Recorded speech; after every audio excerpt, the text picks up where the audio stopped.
morning, everybody, and welcome aboard to our webinar. Thank you all for logging on to today's edition. It's so good to see each and every one of you coming into the room right now. Welcome aboard to Being Resilient, Staying Employed, a conversation with industry leaders. My name is Daniel Martin from MediaCorp's CNA 938. It's my absolute pleasure to be your moderator for today's webinar.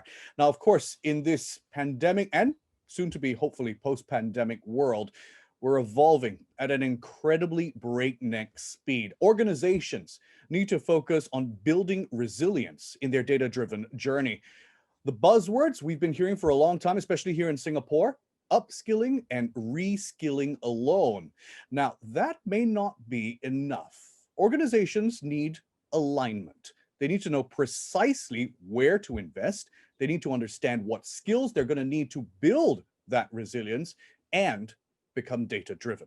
Now, over the next hour, we're going to speak with our panelists and hear from them on things like the unemployment scene in Singapore and the region and the importance of upskilling. We'll also delve into the impact that COVID-19 is having on the increase in demand for data literacy, which is absolutely phenomenal. And when you hear about that, I think you're definitely going to want to push your company in that direction as well. We're going to be looking at moving forward, at upskilling alone and how that may not be enough, and what are the steps that you can take to overcome challenges in your adoption of the data-driven approach. Let me introduce my panelists on today's session, who you'll be hearing from on today's session.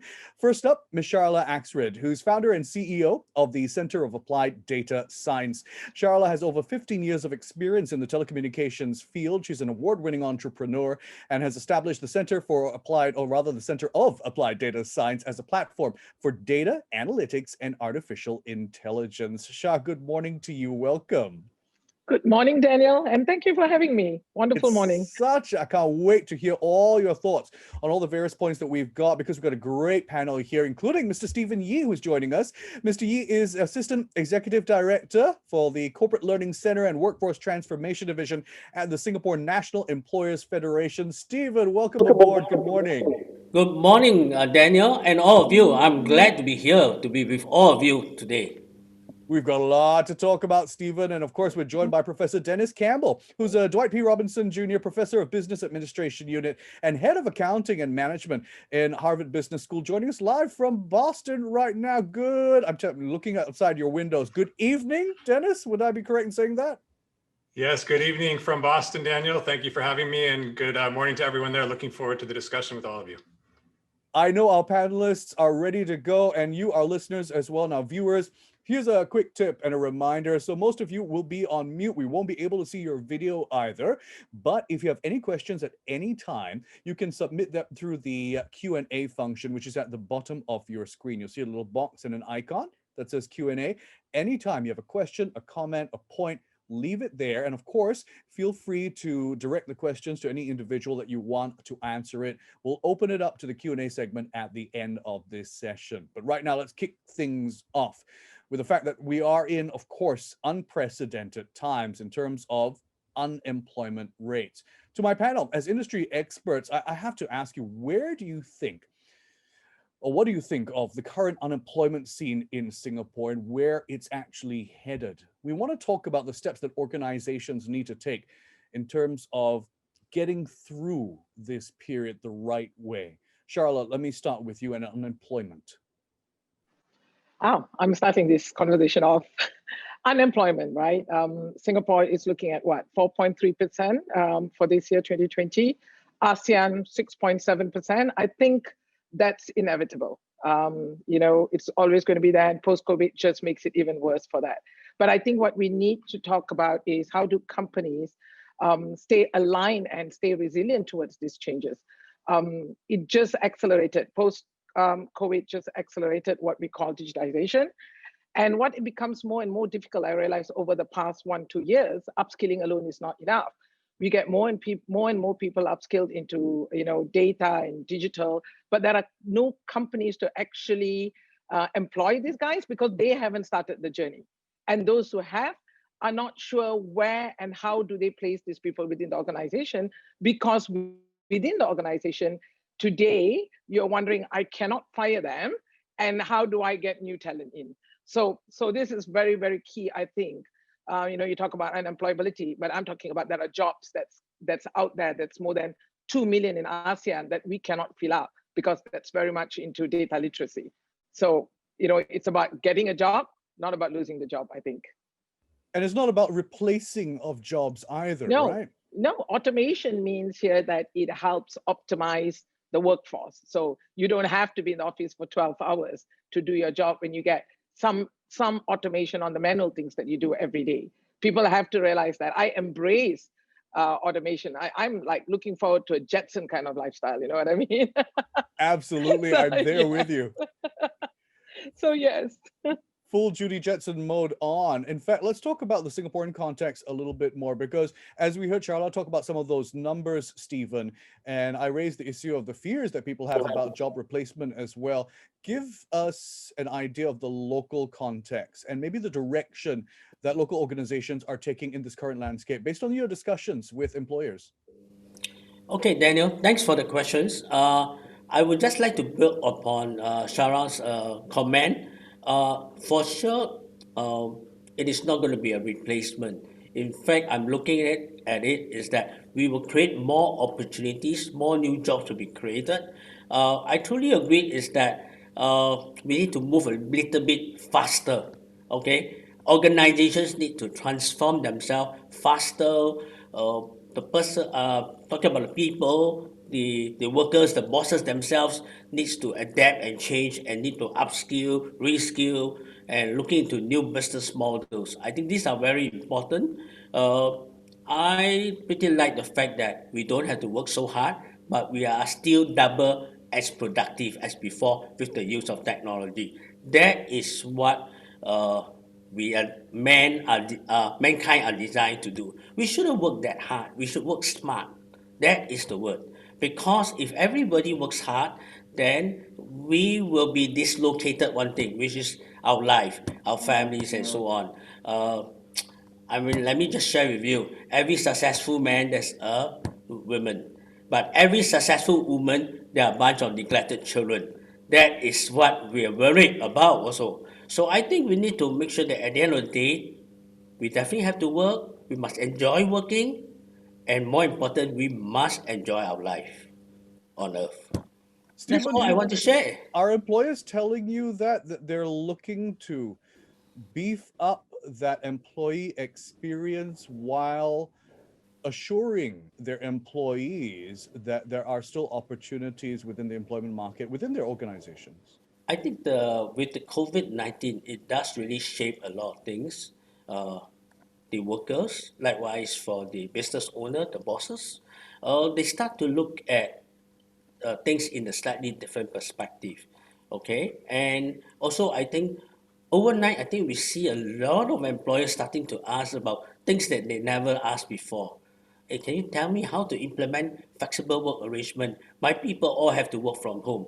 How can they be as good as before in terms of performance? Obviously, productivity is the underlying layers as well. And how do I equip them and help my people and support my people? So overnight, in fact, to be frank, I run a corporate learning center. We have people asking us, can you do this training online now? I cannot come to my people will not come to your center for training for the in-person. How can you do it? Yes, we really pivot our business to that. I can remember just before lockdown, we actually get about 80 of our associate trainers and our staff to go online to learn this software called Zoom. Anyway, I do not have a share in Zoom. Let me just qualify. But this is how we are so excited about learning something, and whether we like it or not, it starts to affect businesses and livelihood. I think a crisis of this nature sometimes does, if I bluntly put it, becomes a wake-up call, seriously. And I really hope that all the audience in here, be it whether it's a business owners or whether you're working for somebody or you're working for yourself, please always remember that we need to continue always upgrade ourselves, make sure our skills are always relevant. The word Yes. our skills are relevant, and the business are also relevant so that you have a sustainable business. Quite right indeed. So Professor Campbell, Sharla has set the scene and talked to us about the regional context that we find ourselves within. Stephen's talked to us about what he's hearing from employers here in Singapore. Tie it together for us, for organizations, from the organization's point of view, how to cope with the current situation when it comes to employment in this pandemic. Thank you, Daniel, and thank you also, Shah and Stephen, for the great points. I think, there's a couple of ways to look at this. One is a short-term perspective, which is we all have to get through this COVID crisis as it is, right? And we need to do that, and we need to get through this period. And I think this is where we require government support. We require really executing our core business models really well, getting through this period. I think the other thing to think about, though, is the longer term and what this all means. And I think especially for the group we're talking to here, which are all organizational leaders, I think there's a real leadership perspective that we have to take here, which is, this period is effectively about innovation. It's about what's next and thinking about the future. And I think, when we think about things like automation, like digital, like AI, what does this mean for employment? I think that's kind of the million-dollar question that's out there. But ultimately, this is a function of what you choose to do as leaders. How do you choose to deploy that technology? What kind of business models do you create with it, right? We could look at the Facebooks, the Googles, the Grab taxis of the world. These are business models that wouldn't exist without data and digital technology. And they're big companies. They're employing a lot of people. These are fundamentally new business models. I think for many of us that are in very traditional organizations, we have to think about these long-term trends that we really have to respond to digital innovation. And I think we are seeing an acceleration of that in this period. And I think a real key issue for all of us is if we want to maintain employment, it's both about upskilling, but it's also about adapting your organization, innovating, creating new business models so that you can maintain employment and grow into the future. So I think that long-term perspective becomes really important even in this very difficult period. Leadership and the long-term perspective. Stephen also talked about the questions he's getting from employers and thinking about how to make that jump into data-driven as well. Sharla, let me come to you as the expert on this, because as Professor Campbell's mentioned, it's really accelerated organizations' uptake and maybe appreciation of the data-driven approach and the digital process as well. What do you think this pandemic has done in terms of alter the way that we look at data-driven? It has definitely brought forward 5 years. People who thought they had 5 years to be able to get into this journey of digitization, it's brought forward like yesterday, So we've seen, like you've heard, Microsoft CEO Satya saying that his revenue for 2 years is you could report it within 2 months post-pandemic during that time. And we are seeing this over and over again with our clients in this region. The main part I would like to stress is over the past few years, people were doing, buying infras and investing millions and then hoping that they'll get into the journey. And a lot of them have failed. And as of today, as I speak, we have figured out that people don't have to plug and pray and hope that they bought this infra, invested, and then, I kind of say, you press the button and you solve world hunger. And that's what people expect digitization to do that to their business. But what else they have realized, and we've come to see that alone is not enough. You don't have people within the organization to be able to man that infra. You cannot talk about digitization without mentioning data-driven organization. They come, hand in hand. A lot of people think that digitization here means, having digital marketing, having a BI team or data science team within the company. That alone is not enough.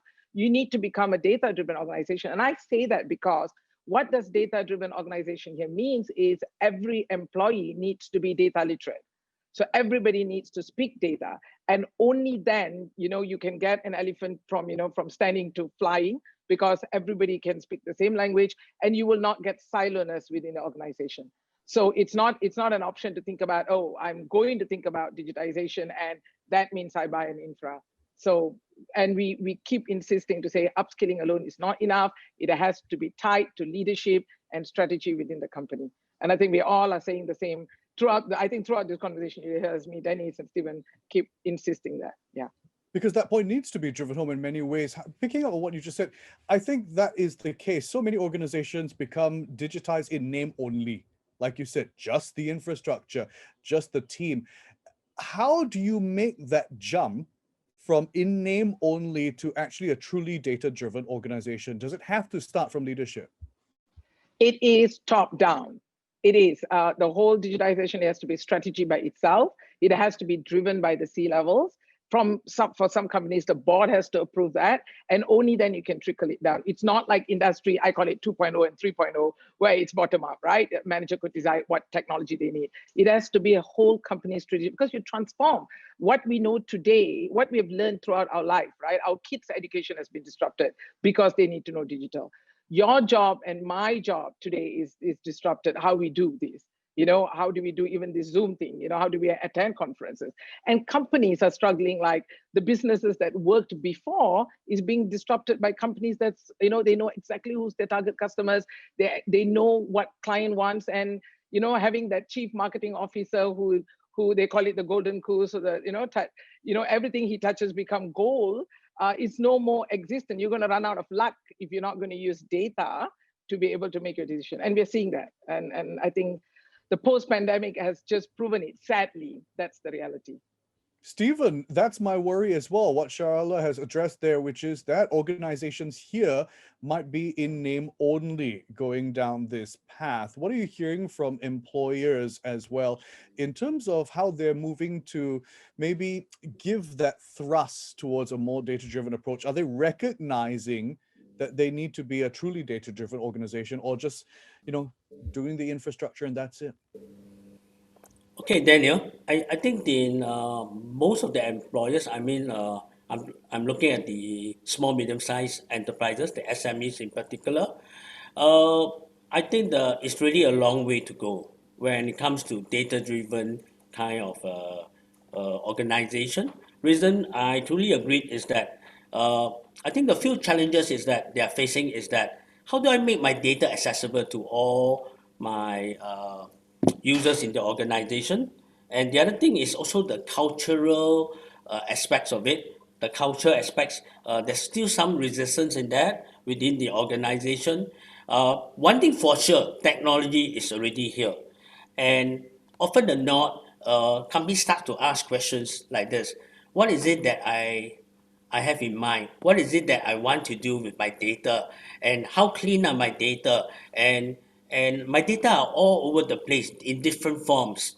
Should I start with digitization, the digit, or should I start with the digital aspects of it? I think these are things that the government, even as SNAF, we are working at the tripartite level, trying to help the companies to do it. We ourselves are also doing it. I got to admit honestly, and I think it is the whole entire country looking at it in many ways or another. So I think these are things that we are moving towards it. Companies are starting to recognize it, but again, it's the know-how. And the know-how, seriously, is it in the form of training, or is it in the form of an expert coming in to look at it? But training for sure is something that we need to ensure that it's being done. I agree with Shara, it's top down. Even the C-suite person must understand what is data literacy. Okay, not only that you need to speak to your data, the data must speak back to you. I think it's a two-way thing. That is very important, because you speak to the data and the data doesn't speak back to you, my friend, it is pointless, it is meaningless. So I think that is what organizations need to be looking at it for the next 1 year or two. Okay, the sooner the better. And they need to assemble all this, the resources, the mindset of the people. All these are important. Daniel, back to you. That training has to happen, as you say. And I'll add on as well, Professor Campbell, I think companies need to see that they are able to reap the benefits of a data-driven approach. And I think that's where maybe case studies or previous examples may actually help us. Talk to us about some of the organizations that you've worked with and how they have started to reap some of the benefits of increasing their data literacy. So in every single organization, I'm just going to echo the point that it is about leadership. And why is that? It's because if you think about, for a C-level leader, the two major things you have to do are set strategy and build culture. And leveraging data, leveraging technology requires both, right? You don't have a direction to which you want to deploy it or how you want to create new business models using data, using technology, if you don't have a sound strategy, if you don't understand your customers well and you don't set that strategic direction. What's the rationale actually for what you're trying to do with digital? The other side of it is culture, which is, whenever we start to get new forms of data, it could redistribute power in organizations that ultimately, things that maybe used to be done by employees, think of a loan officer in a bank, maybe can now get centralized. Alternatively, maybe we put more data in the hands of people that can make better decisions, in which case we decentralize more. There are always these bigger questions about organizational design, culture, and strategy that have to be managed very carefully when you're implementing any kind of analytics strategy. And in fact, it's really interesting you mentioned this question. I'm looking at the chat and I see Mohammed says 20 years ago when he was in Shell, engineers spent 60% of their time looking for data. Now, unfortunately, it's still the same. It boils down to leadership. And I think we see that commonly, that leaders need to set strategy, they need to build culture and really think about what they want the data to be used for, how they're going to use it to add value for customers, what's the use case in terms of what parts of their operations it's going to change, and rationalize and recognize that any even simple data tool becomes a culture change issue. I can give you a simple example in a retailer here called Belk, a big retailer. They wanted to just implement a simple workforce management tool, which was bringing analytic workforce management to replace scheduling that was previously done by people in their stores in a much more efficient way.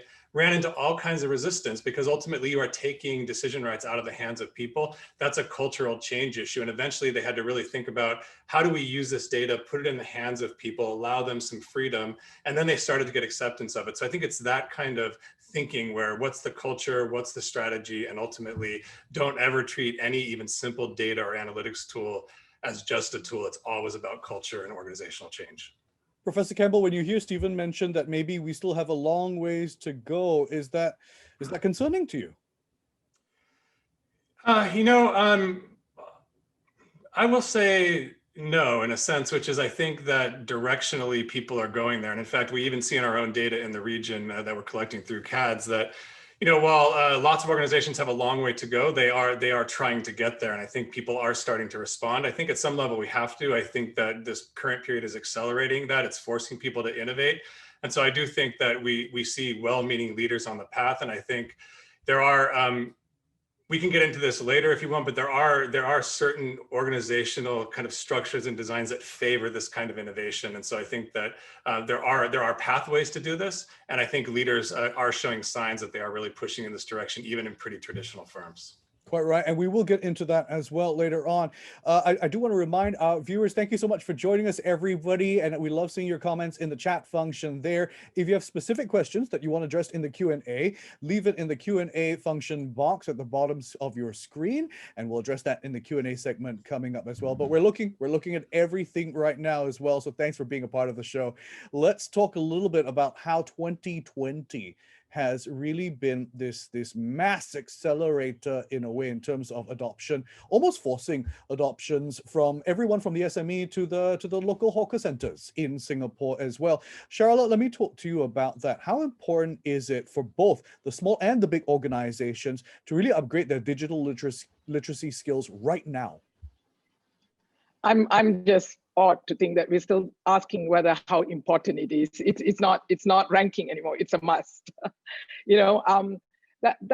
That's why I think it's so clear, right? We talk about leadership and we talk about two things that becomes a hurdle for any organizations to get into the journey. If it was as simple as that, one is investment. Where do I invest? Post-pandemic is even more crucial. Where do I invest? What are the criteria that I need to put? That's why the strategy becomes so important. Secondly, the know-how. How do I do it? Do I have the talent within the company to do that?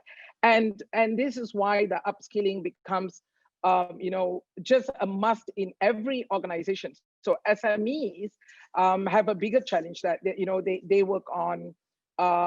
Traditional business are not digitized, so now they need uncles who know how to use Facebook and aunties who want to use Instagram or even TikTok. I struggle with TikTok, but my daughter loves it and she thinks that's the Google of the world. So how do we get SMEs to embrace any kind of digital and use data as simple as Excel to be able to see where's the time they need to buy things and when's the peak time of the year and when it's not.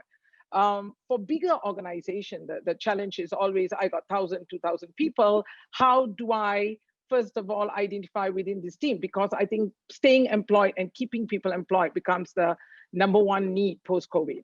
Everybody very, very mindful about retrenchment.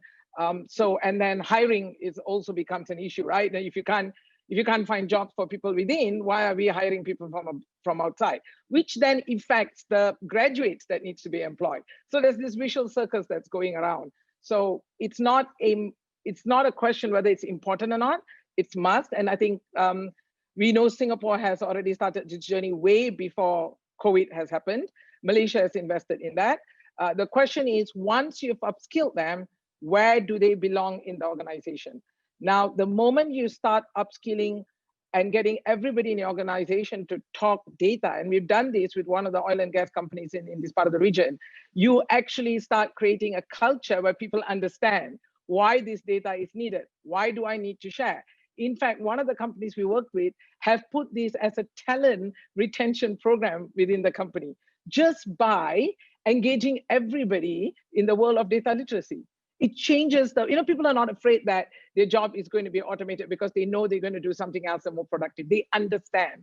So when you have a lingo that, everybody, not like what Denny said, don't take away that from every level, from a bank teller to a meter reader for the waterworks, those who don't use IoT, don't take that away. They understand the purpose of why this is needed. You got jobs for everybody. And that's why it's so important that people understand that's the priority one to do it. And that's where we want to get to it. I know that's where a lot of organizations want to be as well. With that example, Sharla, Stephen, let me pick up on that and what she just mentioned. Are organizations and employers here relying on upskilling rather than retrenchment? And has that shown to prove beneficial in the Singapore context? Okay, Daniel. One thing for sure is that the government in Singapore has really played a very strong role in ensuring that and advocating to employers that hold on to your people while during this period of downturn.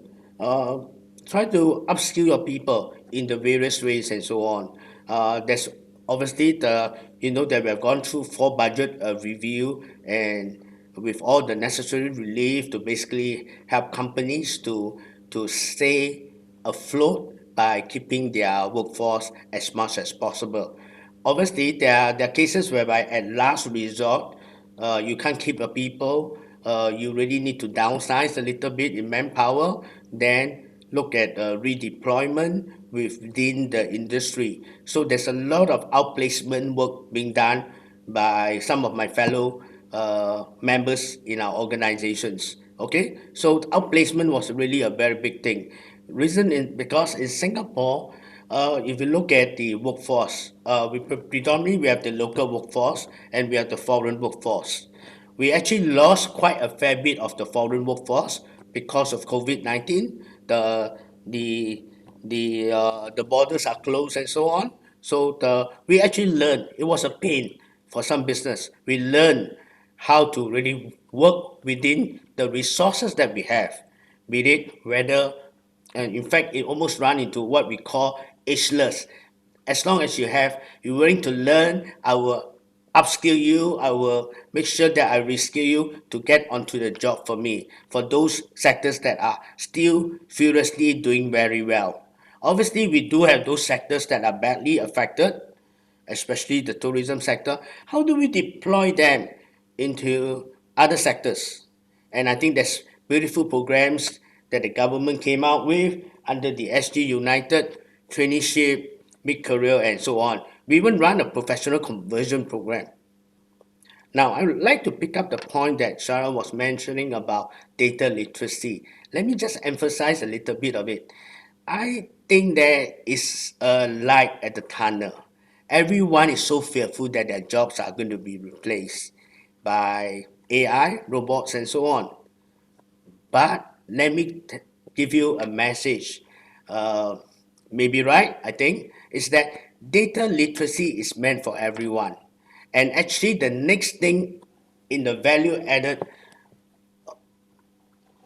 thing that employee will be adding advantage to the company is how you do insights of the data comes to a decision, a good decision that at the end of the day, it is meaningful for the business. so that there's growth as well. I think that is very important. So this data literacy, it is not just a matter of understanding it, converting it into actionable, that at the end of the day, it creates a breakthrough or a new business growth. I think that is important. Now, that is where mankind can do that. Okay. Now, embrace AI and machine learning to your advantage so that you work smart and you can come to a better decision, business decision, or even improve on the way you work in the course of your work life. I think that's important. And I'm getting more and more excited about data literacy as I converse with the experts here. I think I myself must get on board that. I make sure my team is on it. And from there, we can start to basically share that with others. Now, moving forward, this thing called data sharing, data ethics, and even design thinking, the whole thing, all we call under data innovation, is going to drive the next business growth for everyone. Absolutely. So data literacy, please start to look at it. You need to really take a look at your data. It is embedded gold. Someone used the word gold earlier on. It's embedded gold. You do not know that you have a gold mine underneath you. Thank you. Picking up on that point, actually, Professor Campbell, let's keep that positivity going as well and see and reap the benefits of it. I think we always learn through examples. So talk to us about some examples of the companies, organizations you're working with through the Harvard Business School. Let's say, how has reskilling and digital literacy benefited them, given them greater market share, better productivity, good employment numbers? Yeah, so I think if we think outside of this period, and first of all, I'm just great to hear the great work that Stephen is doing at SNEF. I think that, at some level, this is a public health crisis, it's an employment crisis, and it requires a government response. So I think they're really important. I think if we look at the long term again and where this is all going, I think, again, this is a period that is accelerating long-term trends towards the importance of digital innovation and data. That look, COVID is changing the way that industries interact with their customers. It's changing the way that leaders interact with their employees, for example. Remote work is just one simple example of this, that every company is grappling with this now. I think those trends are going to continue. And I think at some level, this is forcing organizations that may have been a little bit slow, including Harvard Business School, by the way. We've actually innovated in a big way. This move towards remote technology is very different in a 400-year-old institution that is used to physically being in classrooms with people. We had to switch to this environment very, very quickly. One of the things that helped us do this, though, is actually that we had experimented in a small scale with digital programs that were different than our traditional programs, at least for 2 years prior to this.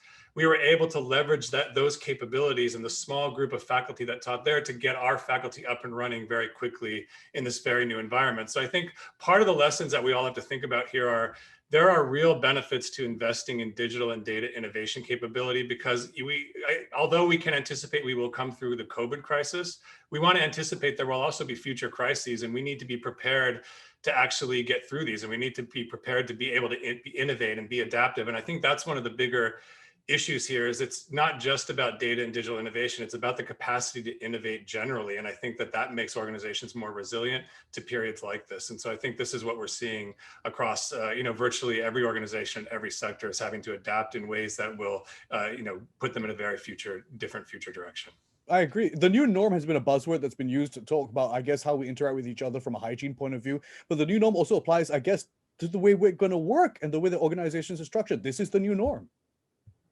Yeah, I think that we are going, I don't know if it's going to look exactly like this, but I don't think that we're going to go back to what it was before. I think that this has taught us that there are different ways to work. I think it's taught us that there are different ways to interact with customers, for example. You see a lot of financial services firms that are, finding new ways to interact with customers through digital technologies, for example. This has only accelerated that in that industry. You see remote work. Lots of companies are committing to remote work for the foreseeable future and even indefinitely. And so I think this has taught us actually in many ways that there are different ways of interacting with each other and with working. And one of my colleagues at Harvard Business School actually predicts that we'll go to something like a 3-2-2 model for work, where it may be 3 days remote, 2 days, on site, and 2 days for the weekend. And so I think a lot of, thinking about where this is all going, but I don't think the thinking is that we are going to go back to what we were before. So you're saying I could be broadcasting my radio show from home, is what you're saying? Why Okay. not? Okay, got Aren't it. you already doing that, Daniel? Don't tell anyone. I do want to talk about the challenges that will be faced by organizations, and we'll come to that when it comes to making that leap into data-driven. But Charlotte, I want to make a reference to one of the comments that's been left by one of our viewers right now. Yusman says, the panelists have been focusing mainly on organizational aspects and organizational factors. How about the environmental factors or the ecosystem context, especially support from the industry, for example, telcos, banks, and governments, and so on? Charlotte, what do you think about this ecosystem, environmental factor aspect? Does that have a big part in our discussion as well? Yeah, I mean, so this is the soul of the whole matter. I think my data scientists very often feel that data is used to make people richer and companies more more revenue, and where does this all go? And data is used for everything. We work with one of the organization that looks at water in regional. How do we get clean water? We have issues with that. Data helps. There's a lot of huge amount of data with United Nations and the WHO for this kind of data, which is freely available out there. So from the environment point, from the social point of view, there's a lot of people voluntarily working on this to help the world, like telcos. Of course, it's a catch-22, right? I mean, first of all, you need to survive. I always say charity begins at home. You got to get your house in order. You got to be able to make sure your people have a job, and then you contribute out there. But a lot of the big companies out there already doing CSR, working on, oil and gas companies are looking at, renewable energy. SMEs are looking at how do they manage waste. And all these data, this is something you don't have to beg people to give you data because it's freely available. And there are a lot of people out there working on that. And a lot of my data scientists happily would work on this kind of projects because they say, we call it the soul cleansing projects. You could use data for something really remarkable and make a difference in the world. So yeah, and Dennis and Stephen, feel free to help me out with this non-business questions that a lot of people don't ask that, and all of that. Yeah. Stephen, let's start with you. Okay, Daniel, I think I did also look at the Q&A. I think there's a lot of questions that are being posed as the external factors in the ecosystem.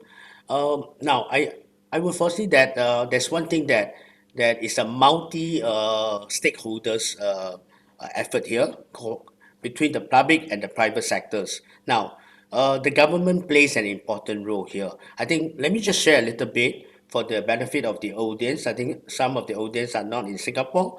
In Singapore, I think the government plays a very critical role in actually encouraging the industry. Actually, we go by sectors. And also, companies belong to certain sectors. So government plays an important role in coming out with even to the extent coming out with a digital transformation map, okay, for certain industry, and and and how it gets evangelized is through the business associations and people like staff. We bring it to the industry, and we bring it to the companies. We share with them some of the role model companies have done successfully, so that at least there's something forward for them to look at. And if we couldn't find one gem in the industry, we will look for one to basically work closely with them. Example, Daniel, I think you're aware of it. Remember during the COVID-19, the web market is badly affected because we Absolutely. put in all the measures, my friend. We put in all the measures to make sure that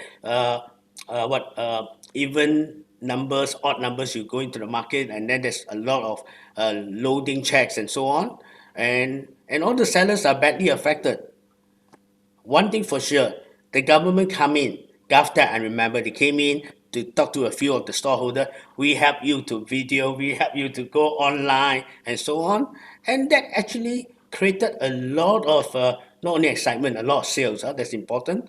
Is that people starts to relook at it, and I was also very glad that overnight we see new entrepreneurs coming on board, the youngsters, those that make use of technology, they come in to help either their father, mother, or they do their own business. Hey, my friend, don't you think that is a catalyst? Okay, now what are we trying to do? To build an ecosystem, you need to start somewhere, but then later include the rest of the other people. That is going to be your ecosystem. Okay, do not always go on the fact that everything is beautiful. I walk in, I have premium service, everything is taken care. The world doesn't behave that way. Mankind builds the world, I think, not the world builds mankind. Okay, I think God created certain resources out there. It is up to us to basically make it happen for ourselves. Let's talk about making it happen then, Professor Campbell. I think I'm seeing a lot of questions about, okay, I understand that data-driven is important, but how do I do it? When do I do it? What do I do when I face an obstacle or a problem? Let's start talking about challenges of implementation or challenges of transitioning into a data-driven approach. Professor Campbell, keep us off. What are the challenges? How do we address them? Yeah, look, I actually want to, if you don't mind, I actually want to pick up on the Yeah. comment that we were just talking about, because I think it leads into this, which is this idea of thinking about ecosystems, I think is actually really critical. And, you know, it's critical both from the perspective that government has to have a strategy, obviously, but the national and local level, immigration policy, all of these things affects the talent that's available here. You know, we can see that innovation happens in particular clusters. You could look at Silicon Valley here, for example, co-location of great universities, for example, with industry. We see it in the biotech sector in Boston as well, Harvard, MIT, and a lot of biotech kind of co-located. There are these ecosystems actually that matter a lot. And I think that this government needs to have a strategy for how to develop these kinds of ecosystems. The other side, and I think this starts to get in, Daniel, to your question, is I think the other way to think about ecosystems is think of ecosystems as strategy, which is the better you understand the ecosystem, the more you can readily deploy data and digital technology for more effective strategies. And what I mean by that is, you know, often when we understand the broader ecosystem, we understand where that ecosystem isn't working very well. And so, for example, if you look at Ant Financial in China, for example, one of the biggest financial services companies in the world now, it started out as just a simple payment platform for Alipay, for Alibaba. And what they were trying to solve was just a simple problem, which is if we look at the broad ecosystem of e-commerce, the ecosystem is broken. It's not going to work because buyers and sellers don't trust each other. How do we solve that problem? Alipay comes and creates this escrow account where, look, we'll hold the money when the good shows up. We'll send the money to the seller. So both parties are assured they're going to get what they need. And what's really interesting is that from there, it's grown into this massive financial services provider, providing the full range of insurance, loans, everything you can imagine. And part of it is because once they saw that hole in that ecosystem and they played a vital role in it, they start getting data on that ecosystem. They start understanding what people are buying and when. They start understanding people's cash flow patterns. They could start to use that data to offer other products and services. That builds on itself. They become bigger and bigger. And so I think the lesson we could take from some of these ideas, if you sort of think about it from a private sector perspective and a strategy perspective, the better you understand the ecosystem, the better you can deploy data and technology. So the strategy becomes really critical here. And I think understanding the ecosystem is a critical part of that. Charlotte, let me come to you because people might still be thinking, now's not the time. So much economic uncertainty, too much cost outlay at this point in time. Like you said, I may be thinking in my organization about surviving this short-term period. What do you say to that in terms of that's probably a big challenge to overcome? Yeah, good point. We had the same scenario. Like now, if you continue doing what you've been doing before and you're going to wait this out, it's not going to change the outcome. You know, because post-COVID just accelerated the whole digital, initiative. So you're thinking like, if we are thinking that where do we want to invest now, then take a moment and look at what you need to put in place and where you need to invest first. That goes back to your point earlier and what Dennis was saying, right? What is the biggest challenge people have? And it's not about whether I do it or not, it's how I do it and where do I invest it? And do I have the know-how within the company to do that? And the biggest issue becomes people sitting down and waiting. If they're waiting to see and wait it out, that means they don't have the know-how and how to do it. And think about it, right? Harvard Business School and Harvard itself is a 400-year-old institution. They couldn't have transformed the whole classroom to online within 2 months if they didn't start the initiative before that. A small group of them were working on it.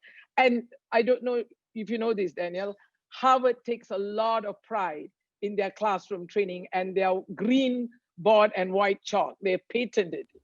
So this is like hundreds of years they've perfectified it, and they just threw it out the door, within the 2 months to go online. So I think the point is you've got to start somewhere. And my chief data officer always says this, right? Start with small data and big data will come. So start with what you have. Start with Excel. Start using data in your business. And you don't have to think like, I've got to wait this out, and tomorrow when we got the vaccine and everything is back to normal, my business is going to be normal. No, it's a matter of time that this was going to happen. So people should start looking at, where do I start? And we have given out during this for this webinar, we've given out people free DDO assessment to do. We call it the Data-Driven Organization Assessment. It's still free. It's still available for people to take it out. That will give them a radar kind of view, that 6 pillars that they need to look at, where they are, the maturity level, if they're in the beginner level, where they want to be, and they can know exactly where they need to invest. But the one part that they have to invest now is the talent part. You know what I mean? While you're building the whole strategy, you need to enable the people within the company to be up to speed when you're ready to go. So I think that's very important to look at, knowing where to go and where to invest, and having the people internally to be able to do this. Will you have the people in time, Sharala? Like, will you be able to train them in time for the post-pandemic world, Yes, which could be imminent? It's fantastic. The past 6 months, we've seen companies that we have transformed people within 2 months, knowing zero programming and coding, and to be able to do machine learning languages. So you'll be surprised. I think the resistance comes when you don't know why you're doing it. We have a saying in Malay here, tak kenal maka tak sayang. That means if you don't know, you don't appreciate it. So when you enable that, and if your livelihood is at stake, people will do anything to be able to get on board with that. So we've seen that over and over again. I think it's a 20-year-old story whether people are willing to make the change. When you see the impact and you're desperate enough, we've seen people doing this. And we are more systematic now in how we upskill people. We understand. 4 years ago, we thought, getting the data scientist, the chief data scientist will solve my company problem. Now it's no more. People have learned there's ways to do this. And we worked a lot with Dennis to be able to perfectify and simplify the approach. And how do you accelerate digitization within a few months, then not for years? So we kind of know that. Dennis, how do you perfect and simplify the approach? Just a quick tease for our viewers, maybe. Yeah, look, I think what Shah is saying here is critical, which is you don't have to start big, right? We don't all have to be Google's, Facebooks of the world, right? There's lots of low-hanging fruit that we could sort of address with data. And I think the way to think about it is, what is it that you want to know more about? What is it that you don't know that you want to know more about? Is it something about your customers, for example, which are most profitable? Is it something about, whether a new product or service would actually add value, for example? This would give rise to experimentation, which requires data. I think it's just slowly building and starting to do those things and build them into your organization. It becomes really important. I think it becomes muscle memory at some level. I think the other thing too is, as leaders, what kind of conversations do you have with people? What kind of evidence do you ask for example, when you ask people to reinforce their decisions with data, right? It's not data replacing, it's data supporting and helping people learn. The more you sort of require that kind of discussion, the better. Procter & Gamble is a really interesting example, a big company, and they wanted to, they built an analytics culture, and it wasn't just about hiring data scientists, actually. It was about forcing people to have conversations around data. And so I think that alone is a big deal, that once people start to see data as important, once people start to agree on a common set of facts, that starts to shape conversations. I think that goes a long way to actually building the culture. That poor chief data scientist from the 2000s, everything rested on his or her shoulders. Make or break was really there. It's our last few minutes. I want to wrap things up. Stephen, let me come to you. What do you think an organization needs to do right now to prepare themselves for this post-COVID world that we're hoping comes sooner than later? Okay, one thing for sure is that you have heard from the other panelists is that actually, to be frank, we wish that they started yesterday. So if you have not started anything, please do so after this session. Okay, look at it now. What I pretty like is that start small. What do you mean by starting small? Look at a particular workplace or department data first.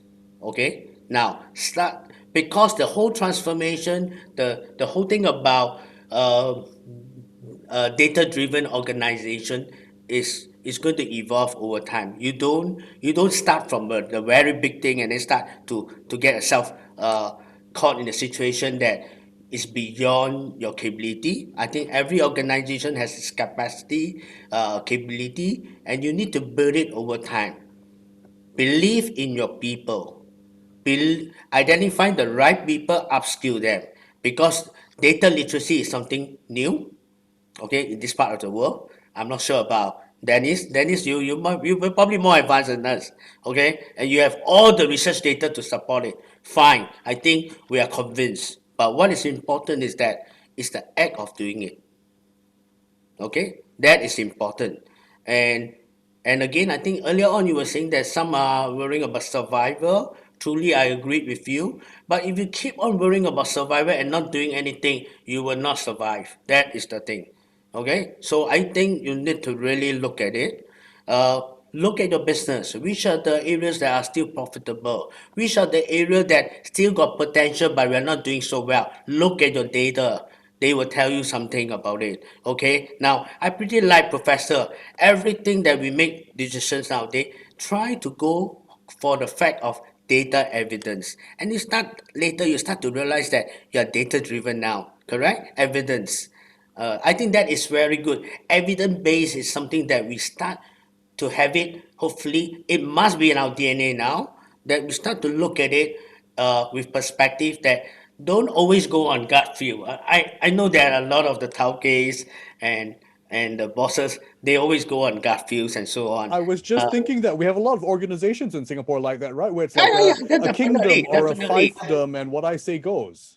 My friend, those are fine, okay? But the gut feel brings you to data now. How about this way? Then you make the decision, okay? So I'm not sure whether Harvard wants to do a research on that. Gut feel plus data, then you make the decision. I think that is even better, okay? So I'm too old to be a student, Dennis. So, but I think what is more important is that we start to look at it uh, deeply. I think that's important. COVID-19 has really reset a lot of things for us. It is also a time that we should really rethink, re-strategize, and even to that matter, reimagine and look at your data. Uh, and if you do not have the skill Mhm. on that, there's plenty of training. CAS is one of the places that you can go to, and there's so many out there. But start to assemble a team. Look internal. If you need external help, try to bring in some or talk to the expert on a project-based model. There's so many experts out there in the gig economy you can tap on. Yeah, Is it? there And are resources. yeah, yeah. If not, go all the way to Boston then. Okay. Nobody's No, no, ever no, too I young just to joke. be a student, No, Stephen. no, no. You see, today we are doing Zoom. It has opened up. It's borderless. We can do learning. Anytime I can hop onto a Zoom session, talk to professor, get a few hints and another. Hopefully he won't charge me for that. Okay? But that's how we can do it. With all the experts out there, we don't need to travel. Mm. We don't need to take flight. That is the beautiful part that all of us should be capitalizing on this. Do it well. Uh, Make sure you are a responsible employer. A responsible employer is a very heavy task. There's so many things you need to do, but ultimately, sustainable business is something that is actually our tagline: responsible employer, sustainable business. Yeah. And and data is actually the next thing in the business, or not is the only thing in the business that we should be looking at, because that's the fundamental things of everything. Mm. You have data first before you get information to you. Okay. Right. I'm going to jump in for a moment, Stephen. Thank you so much for that, because we're just coming up on 11 a.m. right now. So we've heard from our panelists, and now I want to address and spend the next 15 minutes or so addressing your questions that have come through on the Q&A function. It's still open. You can still send your questions across, but we've got so many coming through, and these are wonderful questions to kickstart the next phase of our discussion. Let's talk about this particular question that's come through. Don't forget to leave your name as well so we can address it to you. The first question I want to tackle: other than leadership, strategy, and infrastructure, what are the other key areas that we should have in our roadmap towards digitization? Professor Campbell, let me come to you with that perhaps. What are the other elements? Other than leadership, data, and infrastructure, I think some of it is about, I guess at some level, leadership is going to make these decisions, but I do think there is an aspect of organizational structure and organizational design on several levels, right? So one is, to what extent are you using data to replace human judgment versus complement it? And some of the most powerful models put data in the hands of good decision makers, for example. I think that's one thing to think about. So that's a structure question, right? To what extent do you want to decentralize more actually by putting data in the hands of people? And we've seen lots of interesting models that have done that. I think the other thing to think about is once you start embedding analytics in your organization, you mentioned the idea of a chief data scientist, which is a much more centralized approach. The other thing you might want to think about is that, where do you want people with data expertise to reside? And I think what we're starting to see is some of the more productive models embed people with data knowledge in business units and local business units, because they're the ones that are close to the operations. They're the ones that are on the production floor or interacting with customers. And they, it's never just about the data scientists. In fact, some of the data scientists are not necessarily the best business people, actually. Just because you know programming and you know how to do Python and you know how to do machine learning, it doesn't mean you know how to apply it and ask the right questions. It's people on the ground that are close to the customers, that are close to your operations, that understand that. And I think, the perspective that Shah and I are starting to develop actually is that it really requires localized teams. So you may not get, you may not get all the capabilities in one person, but if you can get a team where you have the data expertise and you have the local business knowledge and the questions and the knowledge of how to apply that data expertise, that's a winning combination. Of course, then it is going to come back to leadership, which is how do you create an environment where those teams work productively together? Do they have common goals, for example? Have you created a culture where that's expected, right? I think that's really going to be critical. So I think that issue of organizational structure and design becomes really critical outside of those other factors. Thanks so much for that question, because so many great ones. I'm going to get through as many as possible. So, Cheryl, I'm going to come to you. This question from Kamal touches on something you raised earlier on, where you talked about, it's not enough to just have the infrastructure. But on the flip side, Kamal is asking, what kind of infrastructure do we need to be ready before we start digitization? You need to have the talent to be able to say what kind of infra they need. So this is the mistake a lot of companies do. They are very dependent on the vendor to get everything and anything that's available out there, but you don't know whether that's what the business needs. So let's say you have a marketing group that wants to look at customer experience. They should be the one who will have to put down the requirements that they need, and then you go and buy the infra. Not infra first, and then look at the skills to look at that. In the past, a lot of companies, the last 4 or 5 years, we've seen companies have done that. That is why we are telling people that, a lot of them have bought this elephant in the company, and we don't have the skills. People have bought this machine, and employees do not know or do not need that particular feature because that's not the business. So that is why it's so important before you invest in an infra, get the team to understand what they need for digitization, what is the data that they require, and then do the RFP or whatever you need to spend your money on, what equipment that we buy. So we are still thinking like Industry 2.0 and 3.0, where you buy the equipment first, then everybody goes for training on the equipment, then you deliver the results. With Industry 4.0, it's the other way around. Get your people to know what they need, and then you buy the infra.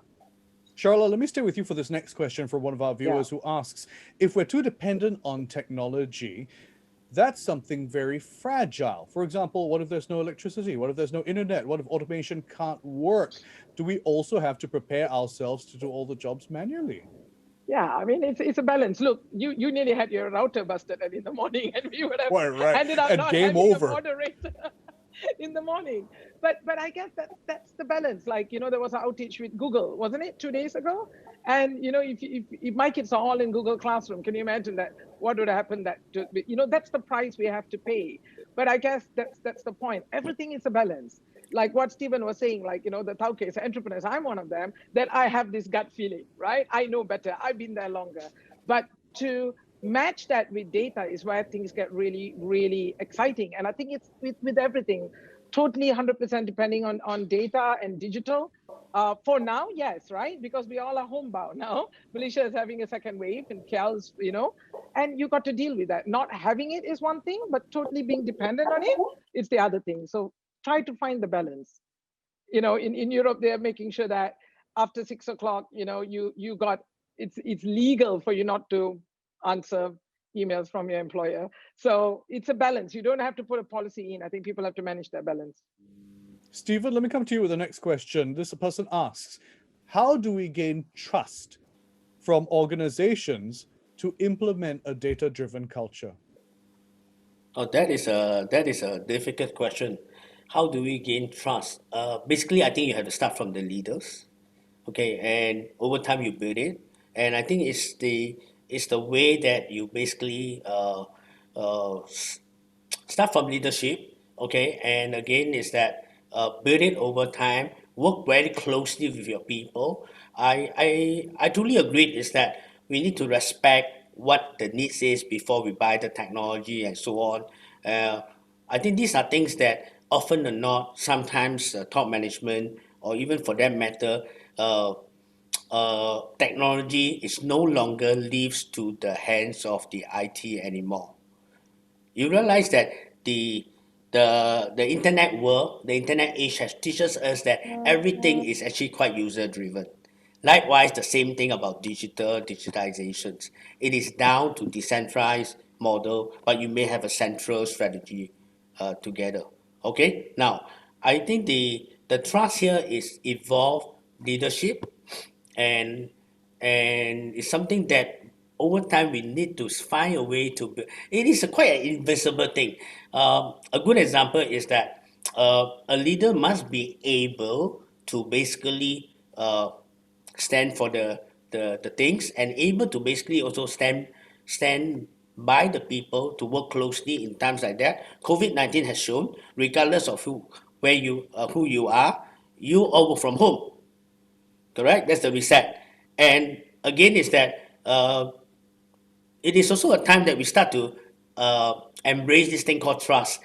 If not, what will happen is that you don't even see all your stuff. They are all everywhere, connected to you. Okay. Sometimes they tell you, boss, not too convenient for me to turn on my video. You talk to the person, correct? And at times we all work from home. We have children running around. Uh, uh, and we just still continue working. That is a real trust in action. Because why? We want to look at the result, and trust is not a matter of having a staff beside you all the time. Yeah. That's even more worrying because in case of a high infection, you don't contain the virus, you actually get it, okay, from everyone, and you spread around. Okay, now this is something that we need to do it. I know before COVID-19, the world is actually quite defracted in many ways. Trust is actually going down. But I'm glad that with COVID-19, it start to regain back a little bit of trust. You have no choice but to trust, okay? And you start to understand that at the end of the day, trust works better. Yeah. If you know how to trust, I think the seven habits, Stephen Covey, the mention of trust, I think I fully subscribe to it now. The more you trust the people, the higher the productivity, and there are more joy in doing the job, and people are more happy. Absolutely. And with the empowered workforce and the empowered organization, as Professor Campbell mentioned, that also plays a big part of that. Professor Campbell, let me come to you with our next question as we crest into our final 6 minutes or so. This person asks, it has taken us years and decades to improve the literacy gaps globally. Reading and counting, for example. Now, as we advance rapidly, do you foresee that we'll be facing another global issue of data literacy gaps among the different stakeholders in our ecosystem? how best should we push forward and yet remain inclusive and ensure that some are not left behind? That's an important point that we haven't touched on yet. Wow, that's a great question. I think, I think at a government level, we need forward-thinking governments that are looking at this. And again, I'm really glad to hear the kind of work that Stephen is doing at SNEF. And I know in Malaysia as well, there's a lot of work going on. In fact, when I first started coming over to the region, Shah and CADS was bringing a team of us over there, partnering with Harvard Business School and partnering with some government entities there. And part of it was to try to raise awareness of these issues among leaders in society. So I think part of this is, government needs to really think about this, that this is about upskilling the entire economy and the entire workforce and sort of preparing people for the future. So I think there's a government response there, and I'm encouraged to see some of that happening over in the region. I would say from a leadership standpoint, I love that Rosaini is mentioning inclusiveness, and I think that's really important. You don't want to leave people behind in this, and I think the more you can, really think about, how do you build this kind of literacy and acceptance in the organization? Just going right back to the issue of trust, I think the thing I would think about here is, the question you should have in your mind as a leader is, how is this going to help people, both customers, but also employees? And I think the more you can frame it that way, the more you can build that trust. And some of that also comes from involving people, bringing them along in the journey, right? So as much as strategy may be top down, involving people that have really, they're in the front lines. They know their customers, for example. They know how, what they need, what don't they know, what data would actually help them do their jobs more effectively. The more you can take that input in, the more trust you'll have, and the more you'll bring people along, and the more you'll be inclusive. So I think that trust issue is really critical. And the more you can frame this and really be serious about, implementing data and technology in a way that actually helps people, customers, employees, and not just investors, I think that's a great way to think about it. Yeah, I agree with you on many fronts. I mean, you do need that top-down approach. I think we're very lucky in Singapore, for example, to have the Smart Nation Initiative, which sets out key pillars and that hopefully will make sure that people are not left behind. So you need that structural approach to make sure that there are no people left behind because of lack of access or because of lack of training and things like that. Charla, in our final 3 minutes, I'm going to leave the last question with you. And I think this is a very common question from a lot of individuals. How do we motivate workers to develop their data literacy skills? Is outsourcing the right approach when establishing internal competencies? I think that might be the approach that most organizations think, let's just outsource first and have somebody else solve the problem for us first. Yeah. I think that question has two parts to it. So how do we motivate, right? This has become an issue over and over again. Companies, this goes back to trust. This goes back how leaders think that we tend to do things traditionally. When it comes to upskilling, it has to go to HR, it has to go to L&D, and they are left with that task of telling people, oh, you got to upskill yourself. Oh, I'm not ready. So this cannot happen that way. With Industry 4.0, with post-COVID, with this whole digitization, data-driven organization, the whole initiative has to come from the CEO and the CHRO. It's not an afterthought that a CHRO will have to come in much later. It has to be rara throughout the whole organization. We've seen some of the companies who have implemented it successfully. It's the managing director going down and talking, it's a whole team that year about how do we become a data literate company. So it becomes a culture change. It's not left to a chief transformation officer, which almost non-existent now, or the chief data officer, where, like what Denny said, right? They're very technical. They will only hire people who can do amazing programming. And then all the other employees are left behind because they think being a data literate means I need to know programming, I need to know science. And that's not the case. So it is not a job of a L&D person or a CHRO alone. How do you motivate people is the whole company needs to be buzzed with this whole transformation they're going to do. Everybody, that's data storytelling, that's data visualization happening and competition going on. So it has to be that. You cannot force an individual and put them in a 3-year program and say, you got to learn this. They need to know why and how is this going to happen with the work they have. Okay. And the second part of the question that you asked, I forgot. What was that again? It has to do with whether or not we should just rely on outsourcing it. So the delivery part is where you need to, I think if you can't get internally to do it, the delivery part is best to outsource it because you have a lot of specialized companies that do that. But you need to know exactly what are the skills that you need in-house and then put a proper learning pathway so the outsourced company can actually do that. There's no way you can get an outsourced company come in and tell you, oh, you got to learn this and this is what is going to benefit the company. The delivery part can always be outsourced, but the part that how you get people motivated, how do you know who needs to go for what training and come back to the organization and where would they be serving, all that need to be held by the CEO, the CSO, Chief Strategy Officer, and the CHRO. It's not a one-man job. And outsourcing, there's a lot of companies to deliver that. But you need to know what are they, what they need to do in order that benefits the company. Back to the point that we say upskilling alone is not enough, right? There's a lot of government initiatives that people go and take their own training, and then they come back and they go like, okay, now they've learned this, where do I fit in the organization? Because the organization has no clue that how can I take a bank teller into a, maybe a HR analytics role, which is possible now. So that is why it's, I always call it a true prompt thing to look at. You cannot outsource this if it comes to strategy, but you can outsource the delivery. Thank you so much, Charla, and thank you to our viewers. So many wonderful questions, a full 15 minutes of our Q&A. I know there were so many coming through. I apologize if we weren't able to get to your question. There were great many ones. I know the team is going to be looking at it as well. I want to thank all our panelists for joining us. Time has absolutely flown by as I've been chatting to Stephen Yee, Assistant Executive Director for the Corporate Learning Center and Workforce Transformation Division at the Singapore National Employers Federation, Professor Dennis Campbell, who's Dwight P. Robinson Jr., Professor of Business Administration Unit and Head of Accounting and Management at the Harvard Business School, who'll be conducting a breakout session, doing a great case study in just a moment. I'll give you details on how Haidilao is going to factor into that particular breakout session. And of course, Ms. Charla Axred, who's founder and CEO of the Center of Applied Data Science. To my panelists, thank you so much. It's been a real pleasure. Great seeing you all. Thank you, Daniel. Thank you. It's my pleasure. Thank you, Daniel, and thank you to all the Take care of participants. you. Take care of you. Yeah, Prof. thank Campbell's you. going to have a nice stretch because he's got a 2-hour session coming up Yes. right now. More coffee, Dennis. Exactly.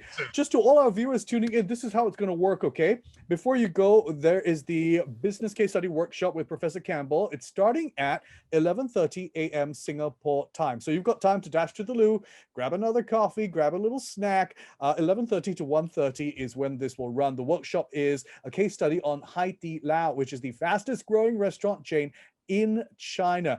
The invited attendees, you should already have received an email invitation. If not, you can contact the CADS consultants if you've not received this particular link.